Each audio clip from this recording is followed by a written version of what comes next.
Сәлем достар, Қытай дүкені арнасына қош келдіңдер. Сіздің ұялы телефоныңыздың батарейкасы тез отырады ма? Онда осы видеоны көріңіз. Ұялы телефон батарейкасы тез отырып қалмас үшін не жасау керек? Фонға жарық түрлі түсті сурет және заставка қоймаңыз. Ол батарейканы отырғызады.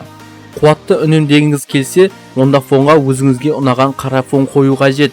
Неге десеңіз, экран пикселі қуат көзін пайдаланады. Сол үшін қара фон қойсаңыз, батарейка ұзаққа жарайды. Ұялы телефонды қалай зарядтау керек? Бұрыннан бізге белгілі, жаңа ұялы телефон алғанда біз 8 сағат телефонды өшіріп зарядтаймыз, немесе түнге қалдырамыз. Бұлай жасау дұрыс емес. Бірінші, 10%-дан бастап зарядтауға болады. 0%-ға ешқашан түсірмеңіз. Екінші, 100%-ға толғанда зарядкадан алу қажет. Егер 100%-ға толған ұялы телефонды зарядкасынан алмасаңыз, батарейка жұмысының мерзімі азаяды. Айтпақшы, қазіргі шығып жатқан ұялы телефондар батарейкасы 100%-дан кейін тоқ алмайды, бірақ сонда да зарядкадан алып жүріңіз.